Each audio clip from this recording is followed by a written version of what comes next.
Quienes piensen en hacerles daño enfrentan una terrible represalia, siquiera lo intentan.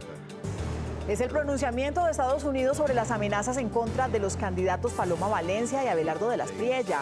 La advertencia la hace el subsecretario de Estado. Dice que les preocupan seriamente esas amenazas.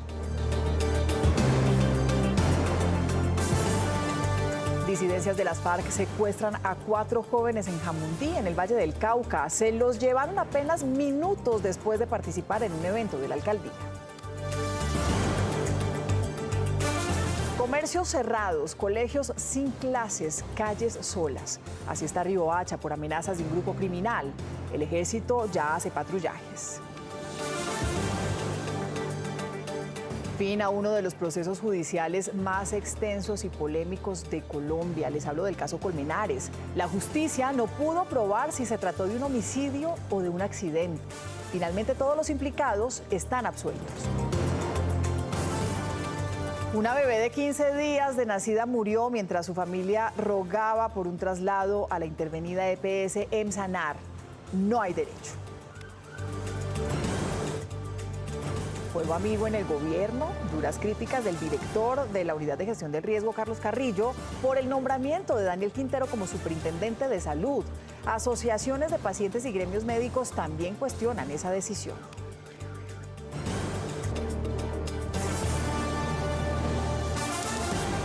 Mucha atención, desde Estados Unidos lanzan una contundente advertencia a quienes están detrás de las amenazas contra los candidatos Paloma Valencia y Abelardo de la Espriella. Dice que si algo les pasa, enfrentarán una terrible represalia. La noticia desde Washington con Roberto Macedonio. Roberto. Sí, ¿qué tal? Muy buenas noches. Unas declaraciones, las del subsecretario del Departamento de Estado para Asuntos del Hemisferio Occidental, que ponen de manifiesto la preocupación que hay en Washington por la seguridad de los candidatos electorales en Colombia, especialmente de Abelardo de la Espriella y Paloma Valencia, quienes han recibido amenazas. Amenazas por las que María Elvira Salazar preguntó al alto funcionario durante una audiencia en el día de hoy ante la Cámara de Representantes. Dijo el subsecretario que están preocupados y además que están en contacto con las autoridades colombianas para garantizar la seguridad de todos los candidatos en ese proceso electoral. Durante años Estados Unidos y Colombia han cooperado en materia de seguridad, lo puso de manifiesto en esta intervención ante la Cámara de Representantes el subsecretario de Estado, quien también dice que Colombia no se merece volver a los años de violencia. Tuvo palabras de recuerdo a Miguel Uribe Turbay. Quienes piensen en hacerles daño enfrentan una terrible represalia, siquiera lo intentan. Nuestro objetivo es que nadie se acerque lo suficiente como para intentarlo. Nos preocupan seriamente esas amenazas. Después que vimos el asesinato del senador Uribe, hemos hablado con las autoridades colombianas, en particular con la Policía Nacional, que ha reforzado la seguridad. Hemos trabajado con ellos durante años en cómo organizar un dispositivo de protección y ese tipo de cosas. Así que estamos cooperando con todas las autoridades para proteger a todos los candidatos contra cualquier tipo de amenaza. Pero es muy preocupante. Colombia ha tenido suficientes años de violencia política. Ellos no necesitan volver a eso. Y es que el Departamento de Estado en los últimos días ha expresado su preocupación por las amenazas que han recibido Abelardo de la Espriella y Paloma Valencia. Incluso congresistas como María Elvira Salazar o Mario Díaz Balart han condenado estos hechos. La información desde Washington para Noticias RCN. Desde los medios también lo rechazamos, Roberto, gracias. 7 de la noche, 5 minutos, nos vamos ahora con noticias al Valle del Cauca, porque las disidencias de las FARC secuestraron a 4 jóvenes en zona rural de Jamundí. Larry, ¿qué fue lo que pasó?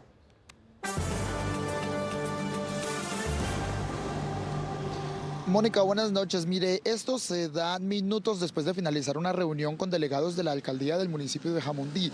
Estos hombres llegaron en una camioneta e intimidaron a la población civil, pintaron grafitis en algunas viviendas y se llevaron con rumbo desconocido a estos jóvenes, 4 jóvenes entre los 18 y 19 años de edad. La alcaldía indica que no hay menores de edad en medio del secuestro, pero que uno de estos jóvenes cursa aún el grado 11 en la institución educativa del corregimiento de Villa Paz. Hombres armados ingresaron al corregimiento de Villa Paz, municipio de Jamundí, en el sur del Valle del Cauca. Instamos a los organismos y instituciones garantes de los derechos humanos a que velen por el bienestar de estos jóvenes y de toda la comunidad. Asimismo, desde el proceso de comunidades negras rechazamos el reclutamiento forzado.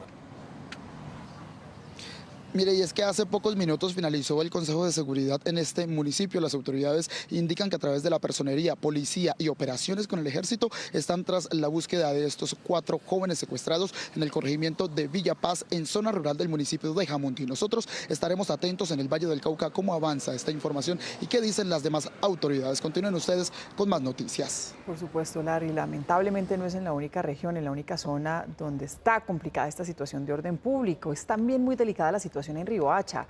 Las amenazas de los grupos ilegales tienen atemorizados a los comerciantes, puestos de plaza de mercado, tiendas que ya cerraron sus puertas por la intimidación. Ya están reportando también desabastecimiento. La policía y el ejército desplegaron un enorme operativo en la ciudad mientras se mantiene un puesto de mando unificado. Así se ven las calles de Riohacha después de las amenazas de los grupos ilegales. En varios sectores de la ciudad, puestos de la plaza de mercado, comercios y tiendas no abrieron. Ayer, hombres armados dispararon en una zona comercial a plena luz del día. 4 personas fueron capturadas. Llegaron, le dispararon aquí, donde estamos aquí, mandaron a cerrar todos los negocios. El comercio en Riohacha está cerrado en un 95% en promedio, la gente está muy asustada. Gracias a la acción de la policía, han sido muy efectivos, han capturado un montón de gente. Las amenazas obligaron también a la Universidad de La Guajira y a varios colegios a suspender las clases. Desde anoche, unidades de la policía y el ejército patrullan las calles. En la capital de La Guajira se mantiene un puesto de mando unificado. También se anunció un despliegue en las vías de todo el departamento. Comerciantes, hagan su oficio. Ustedes son gente de bien, están enmarcados en la norma y en la regla para poder de que su comercio, el diario de vivir, lo sigan ejecutando. El llamado es a que se retomen las actividades económicas con normalidad. Y para tener un panorama más amplio, el contexto, hacemos contacto con el presidente de la Cámara de Comercio de La Guajira, Álvaro Romero. Álvaro, buenas noches. La situación en este momento en la ciudad, ¿cuál es? Bueno, le puedo contar que en los últimos 3 días, La Guajira ha sido un escenario de un paro armado anunciado por algunos grupos ilegales que han venido acompañados de amenazas directas a comerciantes. Esto ha llevado a que en una gran mayoría del comercio, superando un 85% del comercio, ha paralizado, ha procedido a cerrar sus establecimientos, pero también el transporte y se ha generado un temor en toda la comunidad, con unas pérdidas muy significativas dentro del comercio y que han preferido algunos comerciantes proteger su vida y no exponerse. Por eso cierran los negocios, para proteger su vida y no exponerse a cualquier situación de inseguridad. Completamente comprensible, Álvaro, lo que pasa allí en La Guajira. Estamos muy atentos entonces a que se resuelva esta situación en Riohacha. Y es también muy profunda la crisis que afronta el país en el tema de salud. María Ángel era una bebé de apenas 15 días, pues murió en Pasto y esperando una revisión a un hospital donde le pudieran tratar una grave cardiopatía. Sebastián, usted habló con los familiares. ¿Qué le dijeron? ¿Qué ha dicho la EPS Emsanar, entre otras cosas, que también está intervenida por el gobierno?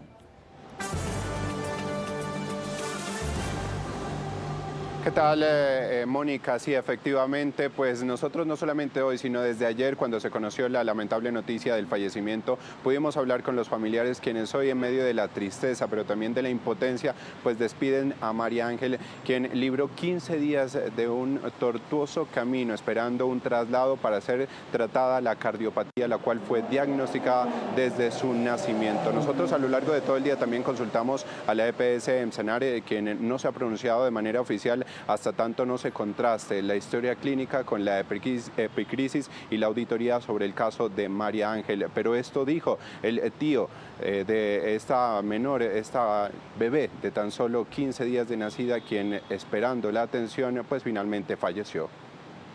Llegamos acá y estos 15 días fue una lucha constante con la EPS, metimos tutela, derecho de petición para que la EPS de por Dios nos diera la remisión de la niña a un hospital de más nivel, cuando el mismo hospital de acá pedía urgente el traslado de la niña, pero por parte de la EPS nunca se nos dio.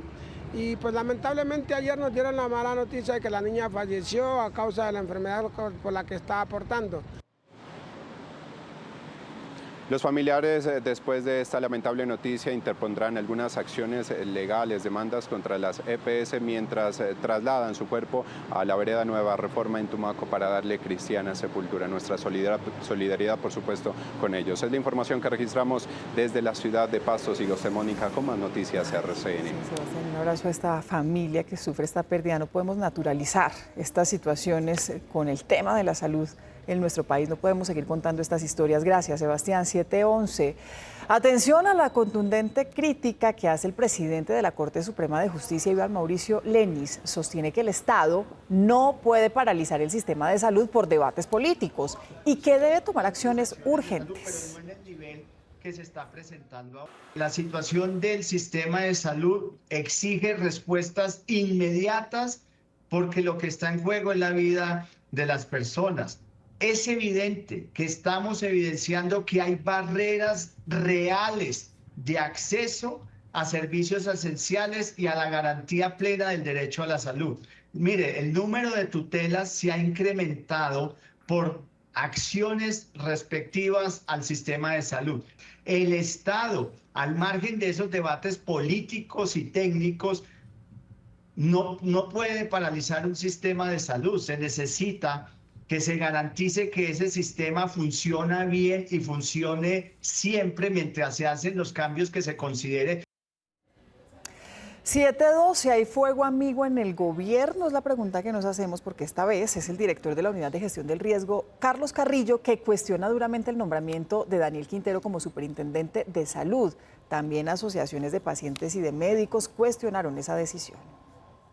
La designación del exalcalde de Medellín, Daniel Quintero, como superintendente de salud no cayó bien, incluso al interior del gobierno de Gustavo Petro. Sobre el costo político de traer al proyecto a una persona como él, pues que genera un enorme rechazo en la población y pues bueno, a ese señor creo que no lo quieren en ninguna parte, en el Palacio de Nariño es el único sitio donde lo quieren. Los médicos y voceros de pacientes también se pronunciaron.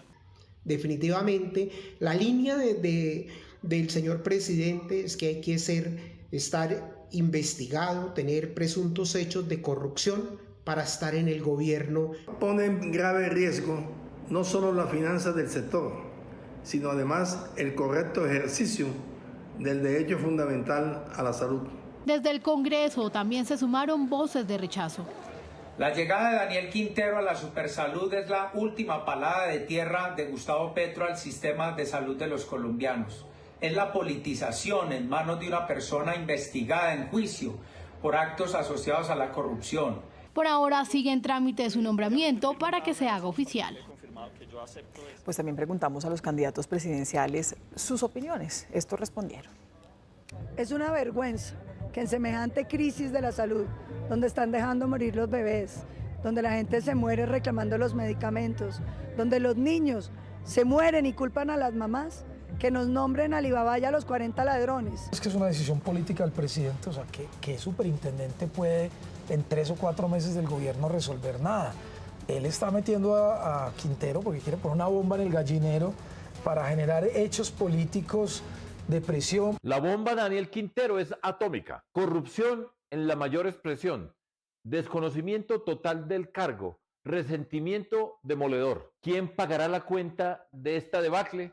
Es imposible creerle a un corrupto que va a resetear la corrupción. No tiene la menor idea de salud, es un gran vendedor de humo, no va a estar más de 6 meses en el cargo y si va a resetear la corrupción debería ser la que este mismo gobierno que lo está nombrando ha causado en el sistema de salud. 7:15, la Procuraduría adelantó una inspección en la Superintendencia de Salud. Indaga sobre la prórroga a la intervención de la nueva EPS y busca determinar si hay algún tipo de falta disciplinaria. Atención también a esta decisión que conocimos en primicia sobre los funcionarios del INPEC salpicados en la parranda de la cárcel de Itagüí. La Procuraduría ordena eliminar la suspensión en su contra. ¿Cuáles son las razones? Felipe Quintero. Hola Mónica, ¿qué tal? Muy buenas noches. Pues en primicia tenemos el auto de la Procuraduría Regional de Antioquia en la cual se revoca la suspensión a 11 funcionarios del IMPEC, los cuales estaban siendo investigados por la Oficina de Control Interno por presunta participación en la parranda vallenata de la cárcel de Itagüí, la cual ha denunciado constantemente Noticias RCN. Dentro de los argumentos se pudo evidenciar que no estaban delimitados claros los hechos de la suspensión por parte de la Oficina de Control Interno del IMPEC, que lo suspendió en tiempo récord, por lo cual la Procuraduría pide un debido proceso, devuelve el caso a una indagación previa y estas personas que habrían participado en esta parranda vallenata por omisiones podrán regresar a sus puestos. Esta es toda la información desde el occidente de Bogotá. Mónica, siga usted con más.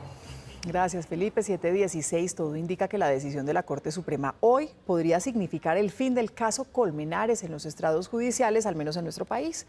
Un caso que durante años hemos seguido los colombianos esperando que se esclarezca la muerte del joven Luis Andrés.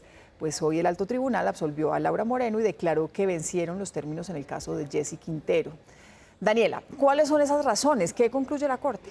Mónica, televidentes, buenas noches. Pues efectivamente este era el último recurso ordinario en el proceso. La Sala Penal de la Corte Suprema de Justicia absolvió a Laura Moreno por el delito de homicidio y prescribió los delitos de encubrimiento y falso testimonio contra Jessy Quintero. Para la Sala, la Fiscalía no logró demostrar que el joven Luis Andrés Colmenares fuera asesinado el 31 de octubre del 2010, pues aunque en el momento de su muerte tenía muchos golpes en su rostro y en su cuerpo, no logró determinar que estos golpes fueran producidos por otras personas. Estos son los detalles de la decisión. No se demostró cómo ocurrió el supuesto homicidio, de tal suerte que persiste la duda sobre lo que pudo haber hecho esta procesada para evitarlo. Así, la Corte Suprema de Justicia cerró uno de los procesos judiciales más polémicos de los últimos 15 años. El caso por la muerte del joven estudiante de los Andes, Luis Andrés Colmenares, ocurrido en octubre de 2010. Según la Sala, la Fiscalía no logró probar que el joven fuera asesinado, pues aunque tenía golpes en su cuerpo, el ente investigador no comprobó que dichos golpes fueran causados por terceros, antes de que Colmenares se ahogara en el Caño del Virrey en octubre de 2010. En todo caso, sus planteamientos fueron debatidos razonablemente a través de la prueba técnica llegada por la defensa, lo cual genera una duda insalvable que impide aceptar sus conclusiones. Y no solamente vengo representando a mi hijo, sino que vengo representando a muchas mamás que hemos llorado a nuestros hijos, que hemos luchado por la justicia y que la justicia no ha fallado. Este era el último recurso que se podía presentar en la justicia ordinaria. Por ahora, la familia puede recurrir a la Corte Constitucional o a mecanismos internacionales. Las noticias en contexto. Saludamos a esta hora a Jorge Colmenares, que es el hermano de Luis Andrés. Jorge, ¿ustedes nunca han creído que esto haya sido un accidente? ¿Han insistido en que pudo haber sido un asesinato? ¿Van a insistir de alguna manera en que el proceso no se cierre? O sea, ¿les queda algún recurso? Mil gracias por estarnos escuchando en estos momentos. Un saludo muy especial para ti en estudio. Bueno, como familia nos cogió por sorpresa la citación de la Corte el día de hoy, nos dio mucho asombro. La desilusión es que nos quedamos con un homicidio sin autor y bueno, como familia hoy primero vamos a leer todo el fallo que ya lo tenemos y luego de eso junto con el doctor Lombana determinaremos si vamos a buscar dos opciones que existen, o es la tutela o irnos a organismos internacionales. Todavía no tenemos una decisión al respecto. Primero queremos esperar, leer el fallo, que nuestro abogado lo lea y luego sí determinar qué vamos a hacer. Pues estamos pendientes, Jorge. Gracias por atender esta llamada, esta invitación de Noticias RCN. 7:20, vamos a cambiar de tema y hablamos ahora de la inseguridad en Bogotá, porque aterra lo que está pasando y sobre todo la violencia de esos criminales. Hace unas horas les contamos de un nuevo asesinato en medio de un fleteo. El alcalde Galán insiste en que los delincuentes los capturan, pero lastimosamente quedan libres. Posiblemente vaya a la cárcel el hombre de 31 años capturado por el asesinato de Edison Sanabria, de 54 años, en Kennedy. Ya tenía anotaciones por homicidio y hurto, pero con un cómplice le dispararon a su víctima cuando reaccionó a un robo y los estrelló. Las cárceles en Colombia no resocializan, al contrario, profesionalizan a los delincuentes. Por ejemplo, el hombre que por poco asesina a un comerciante en Usaquén el 13 de abril tenía orden de captura y tuvo casa por cárcel por hurto. Muy complejo. Necesitamos cambiar ese sistema, que alguien peligroso, que pone en peligro la vida de su víctima, pague por eso. Ese mismo día, un hombre pagando 6 años de casa por cárcel con brazalete del IMPEC fue capturado en flagrancia robando y disparando en plena calle 26. Bogotá tiene 5.300 personas hoy en detención domiciliaria en la ciudad. 5.300.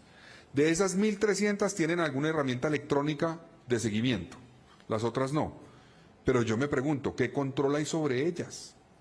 ¿Cómo las están vigilando? Hay seguimiento con GPS y radiofrecuencia que indica si salieron de la vivienda o si manipulan el brazalete, pero con un simple papel aluminio los capturados han evadido ese seguimiento. Insisten en tomar medidas. Son las 7 de la noche, 21 minutos. Vamos a hacer una pausa comercial y regresamos con más información, con la información de los deportes. Al volver.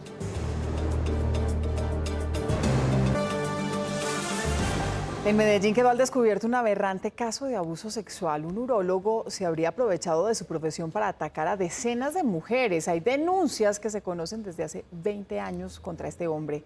Juan Fernando, ¿por qué hasta ahora lo capturaron? Mónica, buenas noches. Tal vez por el silencio inicial, por temor, pero luego con la valentía de las víctimas y con el trabajo investigativo fue tomando fuerza este proceso que usted lo manifiesta. Es una historia realmente aberrante.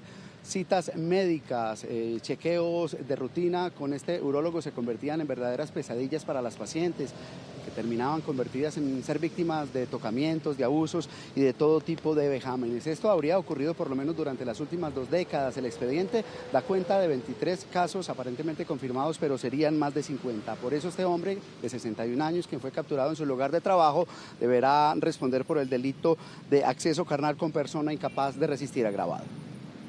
Yo me acosté en la camilla y me empezó a revisar toda. Me hizo un tocamiento de senos que en realidad ni siquiera en el ginecólogo me lo habían hecho. Y ya empezó a referirse sobre mi cuerpo y me preguntaba que si yo hacía mucho deporte, que yo tenía un cuerpo muy bonito. Las autoridades buscan más testimonios para reforzar el proceso de judicialización de este hombre.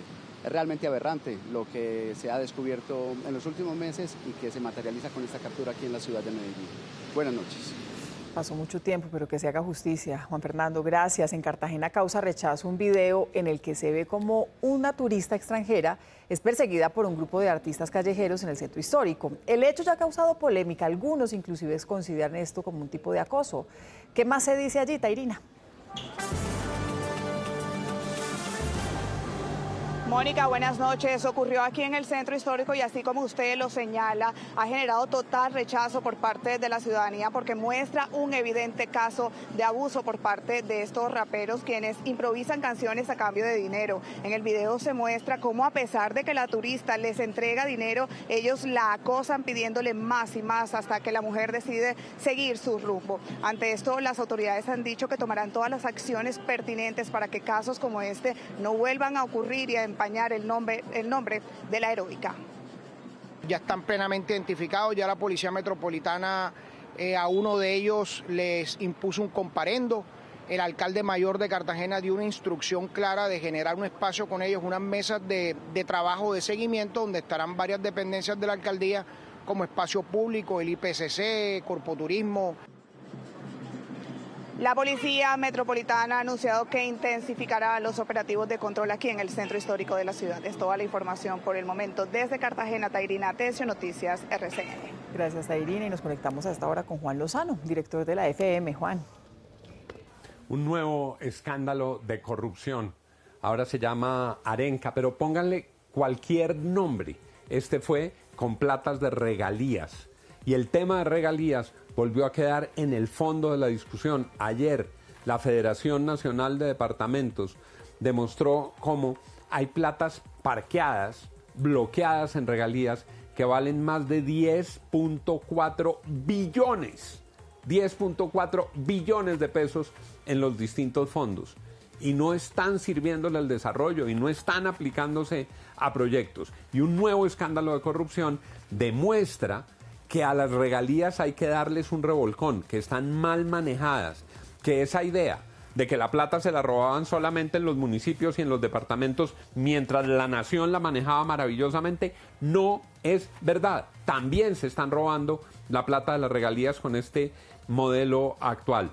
Que Planeación Nacional iba a manejar los temas de regalías, lo que hicieron fue contaminar a Planeación Nacional y no pudieron eliminar la corrupción.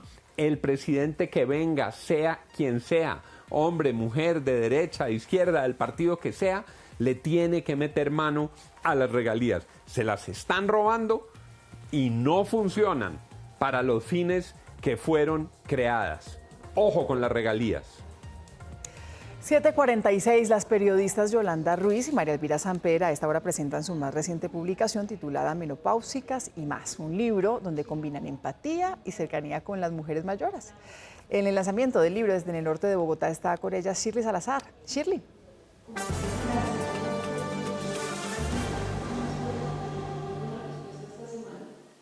Mónica, buenas noches. Pues Yolanda Ruiz y María Elvira Samper, dos periodistas colombianas destacadas y con una larga trayectoria en los medios de comunicación, se unieron y en su libro hablan de la salud y el buen vivir para las mujeres cuando inician la etapa de la vejez. Pues a esta hora lideran un conversatorio en el Gimnasio Moderno de Bogotá, donde hablan de experiencias propias y hablan también de la menopausia sin rodeos.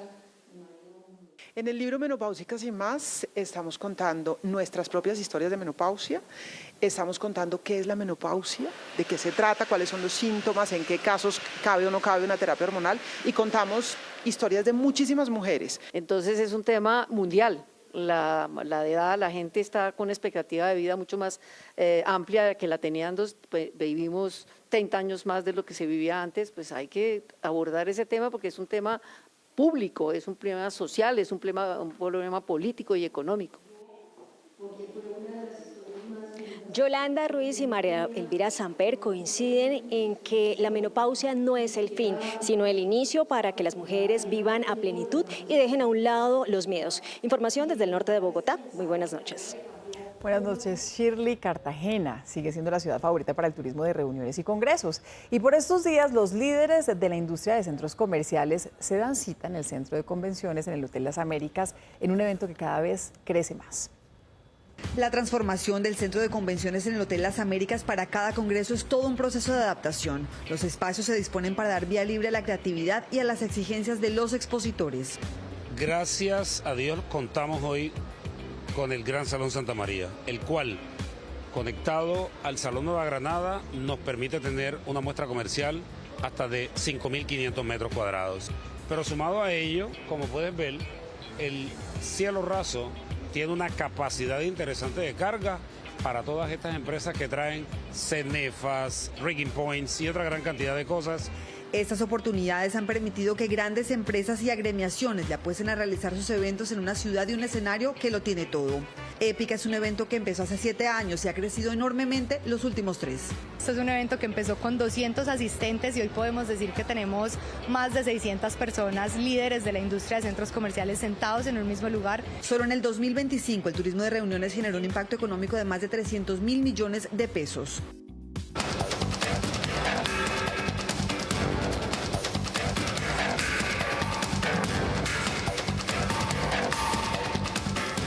Hola, bienvenidos al termómetro. Le medimos la temperatura al ambiente político y se la regulamos al poder. Hoy les vamos a hablar de un punto final, el que le puso la Registraduría y el Consejo Nacional Electoral a las especulaciones sobre el supuesto fraude o inconsistencias en los resultados entre preconteo y escrutinio y el funcionamiento del software. Todo esto después de un informe que presentó la magistrada Fabiola Márquez señalando, según ella, que encontró 78 hallazgos de diferencias entre los E14 y los E24. Eso generó una reunión de emergencia a la que citaron a toda la sala plena del Consejo Nacional Electoral, al registrador nacional Hernán Penagos e incluso al director de la unidad tecnológica de la entidad electoral para revisar uno a uno los hallazgos. Y a que no adivinan qué encontraron, según lo que nos cuentan varios asistentes a esa reunión, que muchos de los errores reportados fueron de la misma magistrada Márquez, que pertenece al pacto histórico, o de su equipo, y que no fue precisamente un error del software o del código fuente. Conclusión del asunto, el CNE y la Registraduría elaboraron un último informe que conocimos en primicia y que concluye que no existió ningún error en el código fuente ni en el software y que este funcionó perfecto en las elecciones al Congreso. ahora otro frente electoral. Mañana, la campaña de Sergio Fajardo radica la iniciativa que busca prohibir mediante referendo la Asamblea Nacional Constituyente. Y ojo, porque detrás de todo esto está el abogado Mauricio Pava, quien antes asesoraba al gobierno en temas judiciales y que terminó muy distanciado. Hoy está diseñando la política de justicia del candidato Fajardo. Y cerramos con un video que nos puso en modo mundial, pero con el partido más importante que juega el país este año, el de las elecciones. Los jugadores aquí en este video son Abelardo de la Espriella, Paloma Valencia, Juan Daniel Oviedo e Iván Cepeda.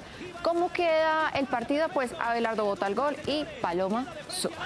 Iván no lo puede creer, se perfila, le pega, ¡gol! Cuando suba o cuando baje la temperatura, acá estaremos con el termómetro político. Feliz noche.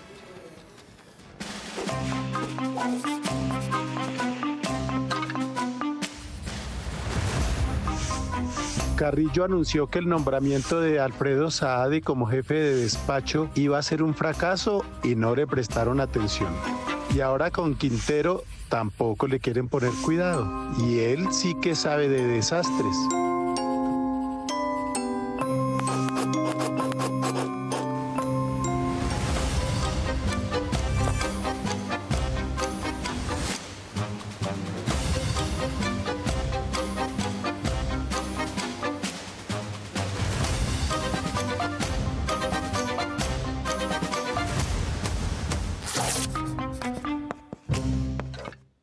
Muy bien, finalizamos esta emisión a las 11:30, una nueva emisión con César Piñeros y Luisa Velázquez. Y no se puede perder estudiantes de un colegio en zona rural de Popayán que desarrollan proyectos de economía circular a partir de residuos de la misma institución. Ejemplo en el cuidado del medio ambiente. Aquí estas noticias tienen también cabida. Dato futbolero para el cierre. Dato futbolero. Colombia frente a Argentina en la final del Sudamericano Sub-17. Argentina le acaba de ganar 3-1 a Ecuador. Colombia le ha ganado 3-0 a Brasil. El domingo. El domingo. Pendientes entonces. Ustedes también. Que tengan una linda noche. Descansen.